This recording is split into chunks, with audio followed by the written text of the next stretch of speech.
2013 मध्ये सोयाबीनला 3800 रुपये भाव मिळत होता आणि आजही सोयाबीनला 3800 भाव मिळतो आहे 11 वर्षानंतर।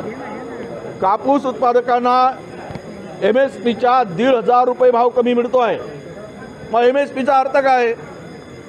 मिनिमम सपोर्ट प्राइस मिळत नाही शेतकऱ्याला आणि संपूर्ण शेतकरी सोयाबीनचा कापसाचा उद्ध्वस्त झाला।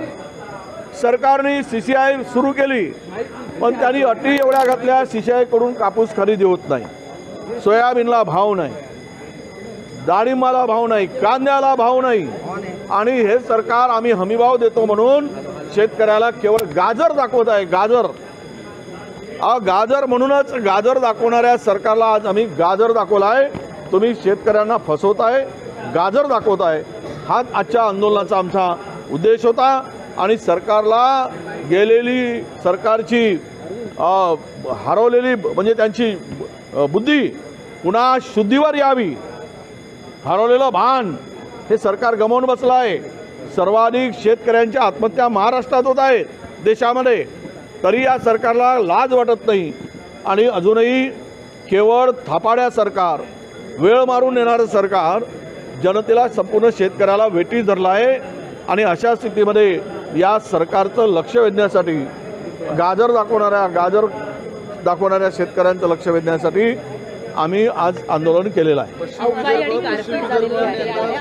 त्यावर सूचना दिल्या म्हणतात, मागचेच पैसे दिले नाहीत, मागच्या अवकाळीचे पैसे मिळाले नाहीत, खरीपामध्ये झालेल्या नुकसानीचे पैसे दिले नाहीत, तिजोरीत पैसे कुठे आहे? तिघांनाही तिजोरी लुटून साफ केली आहे।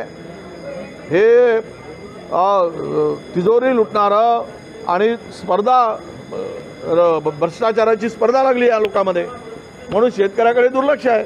मागचे दिले नाहीत, आता अवकाळी पावसाने बुलढाणा, वाशिम, चंद्रपूर, अकोला, जालना, उस्मानाबाद, परभणी प्रचंड नुकसान झालं गारपिटीमुळे या शेतकऱ्यांचं। रबीचं पीक हातातून गेलं, द्राक्षे गेलेत, कांदा गेला, गहू गेलाय, चणा गेलाय, सर्व पिकं गेलेत। केवळ यांनी तात्काळ घोषणा करायची गरज होती। आता या सरकारने केवळ पंचनाम्याचे आदेश दिलेत आणि ते पैसे काही शेतकरी मेल्यावर देणार आहेत, त्यांचा जीव गेल्यावर देणार आहेत, असं हे नालायक नतभ्रष्ट सरकार आहे म्हणून त्यांच्या विरोधात आंदोलन केले। पंतप्रधान नरेंद्र मोदी आज यवतमाळच्या दौऱ्यावर येतात, कसं बघता या दौऱ्यात? नाही, त्यांनी चाय पे चर्चा करून जे दिलं आश्वासन, चाय पे चर्चा, त्या चर्चेतील मुद्दे सोडवावेत। यवतमाळचा जनता मतदार राजा हे त्या ठिकाणी बोर्ड लावून त्यांच्याकडे ती मागणी करताय, तेथील शेतकरी मागणी करताय।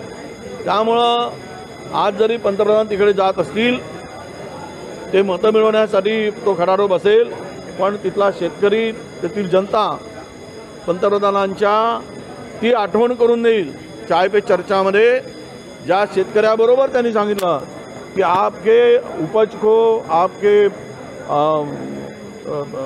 खेत के माल को हम लोग दुगुना भाव देंगे, तर तो काही मिळत नाही, ते कमिटमेंट पूर्ण झाली नाही, ती गॅरंटी राहिली नाही। त्यामुळे शेतकरी यांना कुठलीही यांच्या गॅरंटीवर फसणार नाही। पाटील यांनी जे काही आरोप केले होते त्याच्यानंतर आज मराठवाड्यामध्ये जालना आणि बीड या भागामध्ये अनेक वृत्तपत्रांमध्ये भाजपच्या कार्यकर्त्यांनी ॲडव्हर्टाईज दिलेली आहे। भाजपासाठी फडणवीसांनी काय केलं हे सांगण्याचा प्रयत्न या जाहिरातीमध्ये मराठ्यांसाठी फडणवीसांनी नाही, दुर्दैव आहे की जाहिरात द्यावी लागते।